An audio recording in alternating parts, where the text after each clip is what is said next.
મહેસાણાનો એક પરિવાર કે જે લીંબિયામાં ફસાયો હતો તેનું અપહરણ કરવામાં આવ્યું હતું. આખરે આ જે પરિવાર છે હેમખેમ પરત આવે છે. આપણા સાથે પરિવારના સભ્ય છે, તેમના સાથે વાત કરીશું.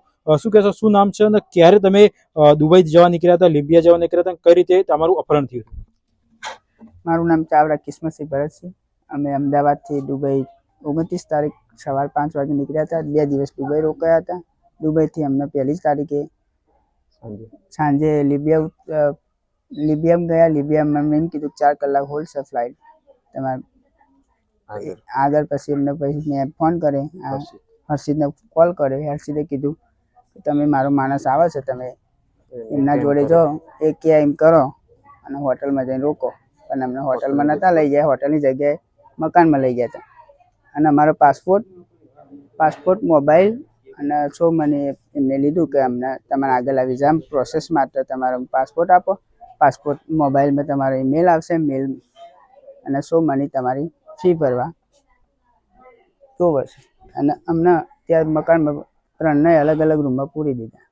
જમવાનું આપી ના આપી એવું બધું કરતા હતા. ખાસ કરી અને તમે ક્યાં જવા નીકળ્યા હતા? તમે પોર્ટુગલ સાહેબ. તો તમે હેરાન કઈ રીતે કરતા હતા ત્યાં લીબિયામાં? જમવાના આપીને ધમકી આપતા હતા કે ઘર તમારી ફેમિલી જોડે વાત કરો ને આ રીતે પૈસાનું કરાવો ને તમને અહીંયાથી જવા નહીં દેવામાં આવે. કેટલા લોકો હતા અને તેમને ક્યારે ખબર પડી કે અમારું અપહરણ થયું છે? મને 2-4 દિવસ પછી ખબર પડી કે આવું થયું છે. શું કઈ રીતે ટોર્ચરિંગ કરતા હતા? ટોર્ચને લગે તમને પૈસા નહીં આપો તો તમને અહીંયાથી બારોબાર વેકી મારીશ, મારીને લઈશ, એવું બધું ટોર્ચર કરતા હતા. કોઈ મારવામાં આવતો હતો? કોઈ શારીરિક ઈજા? ના, એવું તો કર્યું નતું. ઘરે એમને વાત કરી હતી, એમના રીતે માનસિક ટોર્ચર કરતા હતા. આપણા સાથે જે તેમના સંબંધી છે તેમના સાથે વાતચીત કરીશું. શું કહેશો, તમારો મોટો રોલ છે તેમને પરત લાવવામાં? તમારા પર ક્યારે ફોન આવે ને તમને ક્યારે અપહરણ થયું?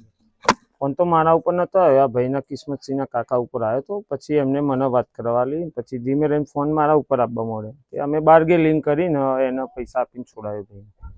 તમને ખાસ શું ધમકીઓ આપવામાં આવતા હતા? અમને જ નહીં, અમને એવું કહેવામાં આવતું કે તમારે જો પૈસા નહીં આપો પરિવારને ઈજા કરીશું અથવા વેચી દેશું, કામ કરાવીને પૈસા વસૂલ કરીશું, એવી રીતે ધમકી આપતા. કેટલા કરોડ રૂપિયાની માંગણી કરી હતી ને છેલ્લે તમારે કેટલા રૂપિયા આપીને પરિવારનો છુટકારો મેળવ્યો છે? શરૂઆત તો એમને 2 કરોડથી કરી અને શરૂઆતથી અમે ના એ પાડી કે ભાઈ આટલા પૈસા તો ના હોય, અમે પૈસા આપીશું એવું ના નથી, પણ થોડુંક બાર્ગેનિંગ કરીને અમે 80-85 લાખ જેવા આપ્યા એમને. ખાસ કરી તંત્રનો તમને કેવો સપોર્ટ મળ્યો આ પરિવાર પરત લાવવામાં?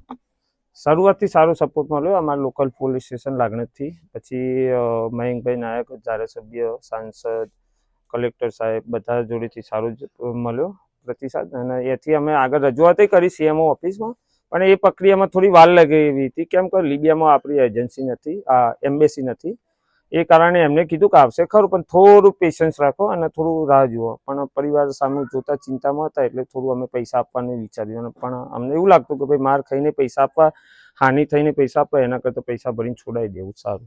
કેટલા દિવસે આ જે પરિવારો છે પરત આવે છે? પરિવાર 18 તારીખે ત્યાંથી લીબિયાથી નીકળ્યા હતા, 19 તારીખે બોમ્બે એરપોર્ટે આવ્યા અને 19 તારીખે સાંજે અહીંયા બદલપુરા પરત આવ્યા. હવે તમારી આગળની શું કાર્યવાહી રહેશે? આગળ તો હવે પોલીસ કમ્પ્લેન કરવી છે હર્ષિત વિરુદ્ધ, જે અમારા 85 લાખ અગાઉના 30 લાખ એ સરકાર પાછા આપવામાં મદદ કરે. ચોક્કસથી આ જે પરિવાર છે હેમખેમ પરત આવે છે, પરંતુ જે પરિવાર હોય છે તે પોતાના જે પૈસા ખર્ચ થયો છે તેમજ જે પરિવારને હેરાન કરવામાં આવે છે તેના બદલે જે એજન્ટ હોય છે તેના સામે જે કાર્યવાહી હોય છે તે કરવાની વાત કરી રહ્યો છે. કેતન પટેલ, ન્યૂઝ 18 ગુજરાતી, મહેસાણા.